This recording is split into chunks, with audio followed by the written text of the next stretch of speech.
Hi guys, hope you're all doing well in these crazy times. As you can guess, my name is Sam and this is my channel. So what we're going to be talking about today is a quick history of my photographic past and where I'm heading to in my photography. But more importantly, what we're going to talk about is the fantastic content that we've got planned for you guys on this channel. So with that in mind, it's time to roll intro.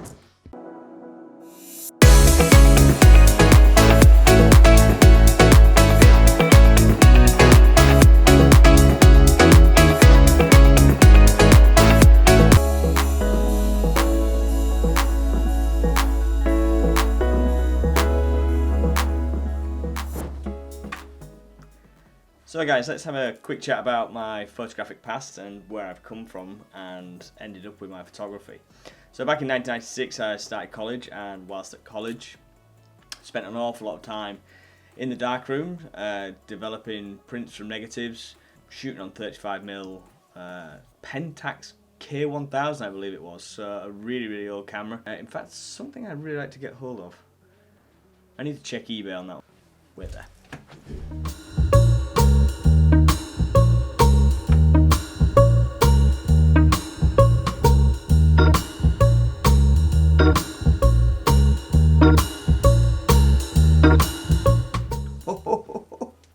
Yes! Scroll forward 3 years, finished college, finished university, and I've come out and I have no access to a darkroom. I have no money, I have no job to buy enough stuff to create a darkroom at home. Digital photography was nowhere near where it is now, and it was very expensive, so it wasn't something I could jump into. I got a job at a design studio in York, and I got the chance in 2006 to buy what was a Canon 350D, and to me this was the most exciting camera I ever saw. So when I got this camera, I didn't know anything about JPEG, I didn't know anything about RAW format, so everything I shot was in JPEG. They kind of looked okay, but they weren't coming out how I wanted.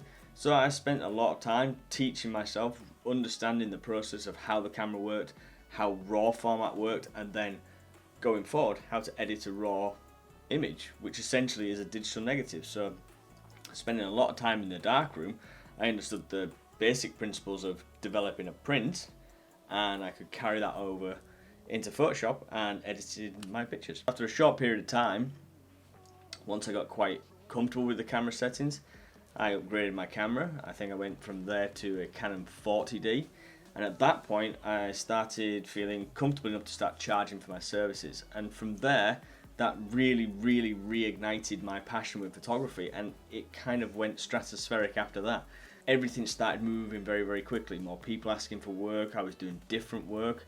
I've never been one to pigeonhole myself in one place, so I've never called myself just a wedding photographer or a product photographer, landscape photographer, and to me that allowed me the flexibility to shoot whatever I wanted and take on whatever contracts I wanted. I think the beauty of digital photography is it's allowed the masses to embrace photography all of a sudden.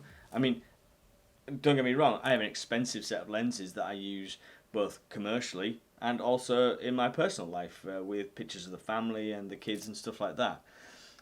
But the best camera you can have is the one that you have available. I've taken some amazing pictures just with my iPhone, and that's not to say that it's the best tool in the world, but at the time it was the best tool I had available.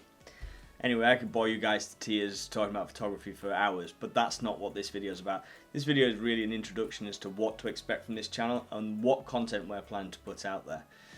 Now, if like me you spend time on YouTube, you'll see there is a million different channels out there offering photographic advice, lighting setups, camera equipment, reviews, etc. But I think there's a gap in the market here to actually make this photography more accessible to the masses.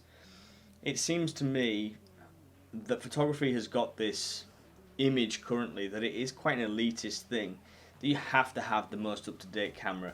You've got to spend thousands of pounds on lenses. And yes, that is true. If you are selling your services, you really should have the best equipment. Now, if you're just an enthusiast or you just want to take better pictures, this channel should help you out. Our intention is to take photography and dial it back down to a budget level to allow everybody the chance to enjoy photography and get the best out of the cameras that they can afford. So we're going to do things like budget lighting setups. It doesn't have to be expensive. Homemade backdrops. Props that you can pick up for free. Tips, tricks, camera hacks, all these little things that will allow you to add value to your photography, develop you as a photographer, and then hopefully get you to that next milestone where you can potentially sell your services and then start looking at buying more expensive equipment. So hopefully that sounds like something you guys would be interested in and like to come along for the ride. If you do, click the subscribe button down below and don't forget a little bell icon so you can get notifications when I upload a new video. Give me a thumbs up if you like this video, thumbs down if you don't. And if you're interested in anything specific, please leave me a message in the comments below. I do try to reply to any comments that pop up there. If there's something you'd like to see in these videos, if there's a specific tutorial you'd like to see, or if there's anything that you guys are interested in but you want me to try and get it dialed down to a budget level, then just let me know. And I will see you guys on the next video. Peace out. The weather's looking good outside, so I'm going to take this bad boy out for a ride. In the meantime, have a look at the bloopers. This was the first video I've done and also the hardest video I've done. Enjoy, guys. Government officials insist that this is an isolated incident. Sound like Popeye. Sound like Popeye. Hey, oh, I'm gonna save me olive. Oh, it's coming to you. I'm Sam, and